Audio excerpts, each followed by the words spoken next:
Okay, so I'm gonna briefly go over my strategy and kind of explain how it works. So with this particular example, I'm gonna use the pair CHF JPY, and I'm currently using indicators Evan Cabral, the ECB S2 Evan Cabral Strategy 2. I use a moving average of 8. This blue line here, kind of running underneath the candles right now, that's the moving average. And then the Evan Cabral strategy is these Bollinger Bands here that you see all of this mess on the actual charts. So basically what I do to find my sniper entries and get into some pretty profitable trades, I look at my Evan Cabral and I look at my pair. I have the CHJPY, and what I want to figure out first and foremost is which currency is stronger. So at this particular time, I'm able to see that JPY is stronger than CHF. So I'm going to be looking for predominantly sell opportunities. In this particular example, we see that the market is at the very top of the resistance, and we're getting a red check also indicating that the market is ready to come down. If I had a RSI or a stochastic, it would also probably indicate that the market is completely overbought and ready to go down into a downtrend.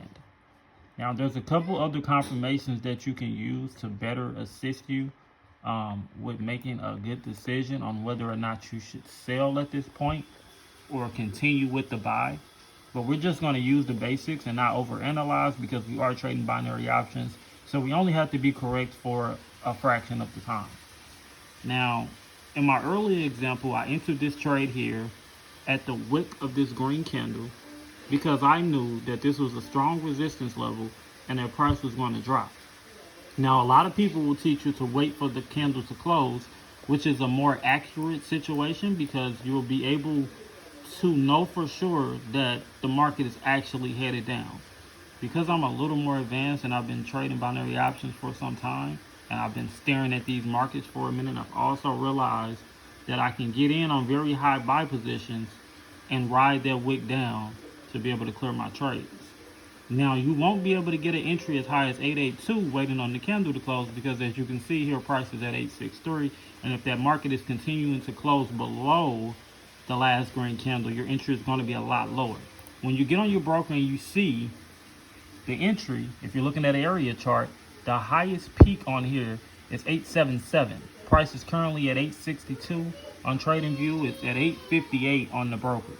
Now, I just cleared this trade earlier, and when I say earlier, I mean not too long ago. I got in at 875 and I cleared the trade at 868. So that means that when I entered this trade initially, price was somewhere around the top of this peak. Now, a lot of people are not confident entering a trade for a sell if they look at their broker and it's not at the very top. And a lot of people are not comfortable entering a buy if they look at their broker and price is not all the way at the bottom. But what you also have to understand is what is actually happening on the charts. Okay? So I knew this was a sell before I ever seen a red candle because of my resistance level here, my Bollinger Bands, and then my confirmation letting me know that this is going down with this red check. I also knew because JPY is JPY is the strongest currency at this moment, and it's 10 times stronger than CHF. So anytime the second currency in a pair is stronger, you look for sell opportunities. Anytime the first currency is stronger, you look for buy opportunities. Not saying that you can't buy and sell, but you're going to have more momentum. This is how you take higher probability trades, and you can actually get in and out with the bag and not have to trade as much. You wait for these opportunities. Now, in order for you to get a sell opportunity like this, you would have had to either outweight this buy or ride the buy all the way up to the top. In this particular example, I did not catch this buy. I'm literally waiting and plotting on the sell. So I'm going to wait for this candle to close. We got 58 seconds left before this candle closes. I'm going to use this example of what to do when the market is headed down in the direction and you're waiting on the candle to close. This is an excellent opportunity because we are at the very beginning of this trend change. So we need this candle in the next 40 seconds to simply close below this level here. And that level is about 686. And we currently have the market at 656. So the moment this candle closes and it continues to be below the last candle, which is a green candle, I'm going to enter this trade for a 5-minute sell.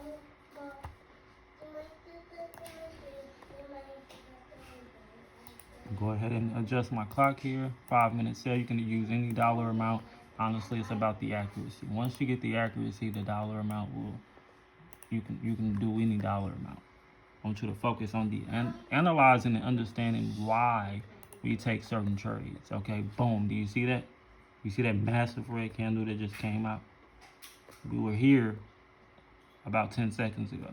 Look at this massive red candle. So we're at the very beginning of a trend change. It's dropping dramatically. Honestly, I don't like taking entries this far away from the close of the candle because I would have much rather took it here. And this will help you. You'll be able to see things before they happen based off of certain analysis. You know how far prices went. You have an indicator. Indicators are really not anything to give you the answer, more so just to give you a confirmation on what you already assume. I like to go to a pair and look at the currency strength meter before I even look at the charts, so I don't have a biased opinion. I simply want to know who's stronger at this particular moment. So if I was to use those instructions, JPY is stronger. So I'm going to go to CHF JPY and I'm going to only look for sales, because I already know something very key and important is that JPY is stronger. That's very important. If you've ever entered a trade and wanted to understand why you can't clear a trade, or you're not clearing trades as much, 9 times out of 10, you're either going against the trend or you're using the weaker pair to do a buy, and you're using the stronger pair. You're using the weaker pair to do a buy or the weaker pair to do a sell. You have to know the strength of these currencies to be an extra confirmation and an extra push. When this market drops, it's going to drop a lot more dramatically than when it came up, because JPY is in control. JPY is stronger. So you always want to go with the stronger one until you get a little more advanced and you can understand how to take these buys and sells within one pair. You should really focus on find you a pair that's selling, find you a stronger pair for sales, and if you like to buy, find you a pair that's strong for the buys. But don't try to mix and match it until you get more advanced and you understand how to read these candles. So I'm waiting on this market to pull up tremendously. I'm going to get in for a 5-minute sale. It's a $6 trade. We got 5 minutes. And a lot of times you can play between 3 and 5. 5 minutes is honestly safer. And I'm using a broker that doesn't have rollover option. So I really just want to buy myself more time. In this particular situation, I'm confident that the market is going to continue to drop down and continue to at least return to these key levels down here. So I know for a fact that we at least have a guarantee of 2 or 3 candles in my direction. So, and sometimes it'll help if you get in, pay attention to the countdown. This is a 5-minute chart, meaning that every candle represents 5 minutes. Sometimes if you know that your analysis is on, this is a trick that I kind of learned. You can enter in either at the very, very close of the candle or halfway through the candle, depending on how sure you are of your analysis. So when that next candle opens and it continues in the downward direction, especially if it's a flat top and you're looking for a sell, that next candle, when it opens up below your price, is going to continue to travel down, and that momentum is going to be so powerful that you'll be deep in profit. So just a couple different tips. Currently in profit, is kind of playing around the entry price that I got in. I got in here at 866 and it's currently at 865. So I like to use this as an example that my entry is technically a level of resistance. I got 3 minutes left in the trade and price does not want to go above your entry. If you're looking for a sell, this is what you want to see. You want to see price bounce off your entry. It's going to touch my entry a few times, and then within the next 3 minutes, it's going to melt. It's going to tremendously drop, and I said it can at least drop down to about the 845. I'm currently in at 866. So this is a live trade. This is not a demo account. It's just a $6 trade, five minutes. This is literally just to show you the accuracy. If you can get the accuracy down, this dollar amount can be anything. And I can duplicate this same situation on any pair as long as I follow my rules. I look at my currency strength, so I don't have a bias as to whether I want to sell or buy. I go to that pair and I look for these key levels. Don't shop around in the middle. Key levels. Wick rejection, buy. Highest point of resistance, sell. If you just back test the strategy, it works over and over. You kind of want to stay away from these middle areas. You really want to catch it when it does like something crazy, a crazy sell. This would be oversold, boom, go up into a buy. This would be overbought, boom, drop down to a sell. Oversold, boom, up to a buy. Overbought, boom, drop down to a sell. So as you see, we're still deep in profits. We got 2 minutes left here. I mean, this is honestly a walk in the park. Once you understand how to analyze these charts and you look at them for what it is, you honestly will not get so caught up on the L's or the W's. You'll just simply be looking for new transactions that work within your goals and that work within your rules. Currency strength first, so you can already have momentum on your side. Find a pair. Look for the highest levels and the low levels. If you're looking for a buy, low, low, low. If you're looking for a sell, high, high, high. Be patient. And if you look at your tick charts, you can honestly develop a sense of knowing the highest prices went on your tick charts to give you the best entry. Sometimes the market will drop way down and then come way up.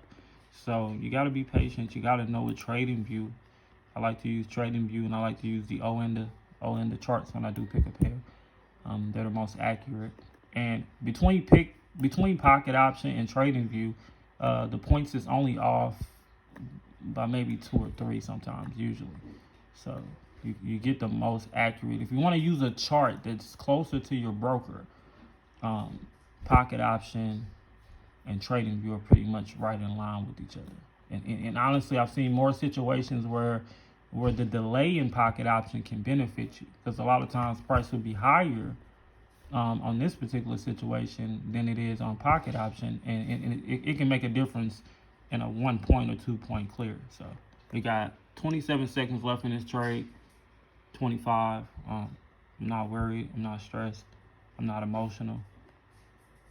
I just analyze the markets. I get in, I see opportunity, and I take advantage of those. And you got to look at the point difference here. That's a 13-point difference. I'm not guessing. I'm accurate. I'm on point.